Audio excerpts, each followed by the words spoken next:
inside this beautiful trap of Babylon, you need to understand how it drains you, how it dismantles the gift. Because this is very important. Because by the time you enter Babylon's door, you don't realize it, but you stepped into a place that studied you, a place that rehearsed how to handle you, a place that pre planned your downfall, and they'll call it your destiny. See, Babylon is strategic. It doesn't hit you immediately, it makes you comfortable first. Babylon never begins with cruelty, it begins with distraction. It keeps you busy, it keeps you impressed, it keeps you emotionally overstimulated, it keeps you thinking you're progressing, it keeps you believing you're chosen by them and not chosen by purpose. You're not chosen by God. They have what's best for you. So you start spending your energy on proving yourself to them so they can approve you, right? Because you're trying to maintain this access and also avoid conflict because you want to earn what looks like favor. But distraction is the first method they use in order to control you, to keep you interested. See, if Babylon can keep your mind occupied, your spirit becomes quiet.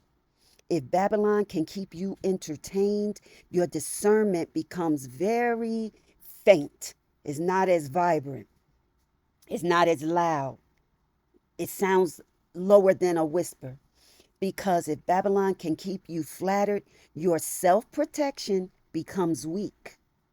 And the drain begins when you stop hearing yourself.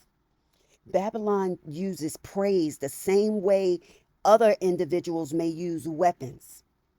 Their praise is intentional because it's calculated.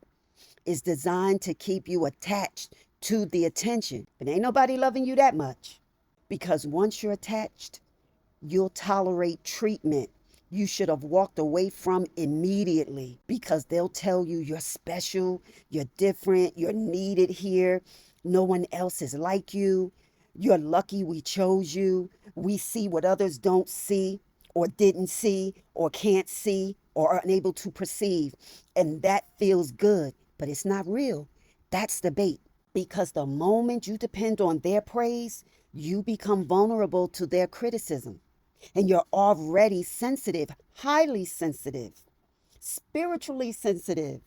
So praise is not given to uplift you. It's given to monitor your response to make sure you're still hooked. So the moment you appear disinterested or aloof or you're not so into it anymore, it'll begin to praise you, right? Not just to uplift you, but to also love bomb you. It's another way for love bombing you, right? Because once Babylon knows what compliments move you, it knows what manipulation will weaken you. So they wait to see, they want to give you enough praise to see what captures your attention, what makes your body jerk when they say it. And because their rooms, once you get into them in their environment and their spaces and places, you'll stop noticing the small changes. But you will laugh less. You'll smile differently. Your confidence becomes lower and lower until it thins out. Your intuition feels muted. You can't even command it anymore. It's like you lose command of your spirit because the senses of your spirit feels quieter. And so when you speak from a place of spiritual strength, it doesn't feel as strong anymore because you loosened your boundaries. People can walk in and out of it, right? They can come and visit you and they can pull you in. They can take your time because your endurance weakens, right?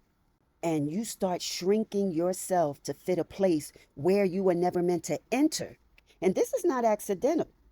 This is not accidental because Babylon wants your resilience, your internal fire, your insight, your voice, your influence, and your destiny. The exact things that make you powerful are the exact things Babylon tries to drain. Because if it can drain the inner core of who you are, what you're gifted to carry, it can rewrite your future that is attached to you. So they think. And so this is not just an attack on your life, it's an attack on every life your purpose was meant to reach. You ever felt led to maybe build a platform or say something to someone to correct them or encourage someone, but you feel, oh, I can't do that. What if it doesn't come out right? What if I'm not accepted? What if I'm not well received? But that's the goal. If they can attack your purpose and give you another purpose, repurpose, you will not, they don't have to be concerned of what you'll reach that interferes with their overall plan. And so Babylon will send you confusion.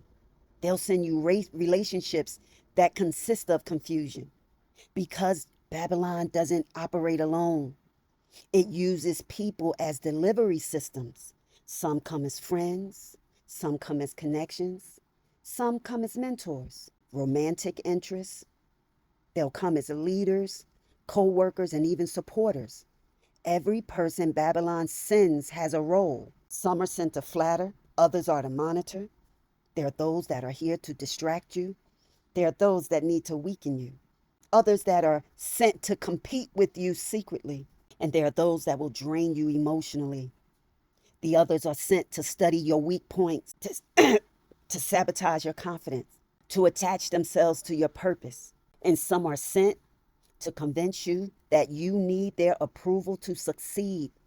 And the most dangerous one of all are the ones who pretend they understand what you're going through.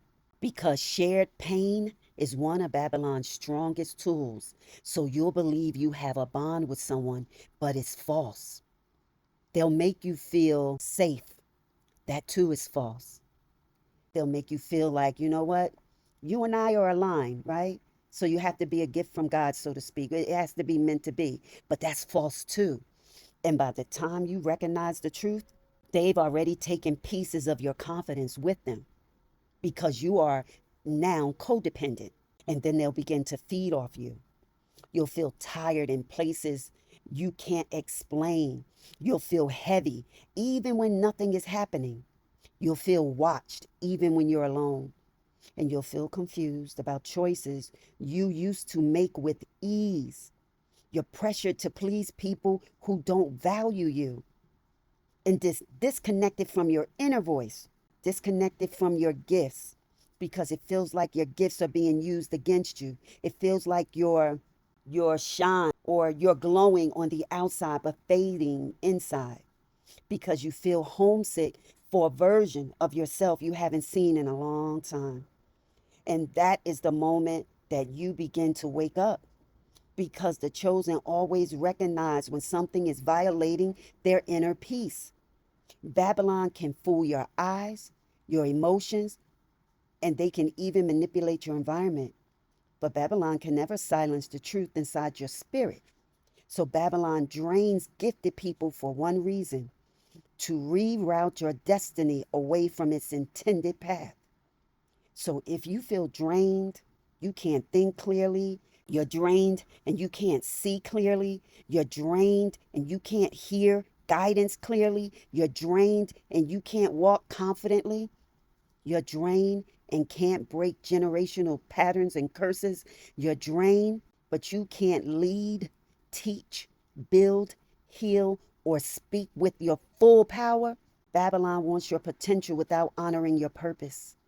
Babylon wants control without giving connection. Babylon wants access without accountability. And Babylon wants your gift while destroying your identity. This is why Babylon invests so much beauty into the door.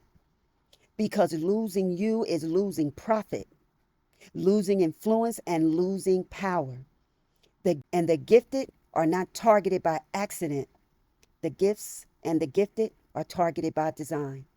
Thank you for coming to my channel. Stay covered, stay conscious, and stay undefeated. I'll see you on the next one, and we'll talk about when you awaken.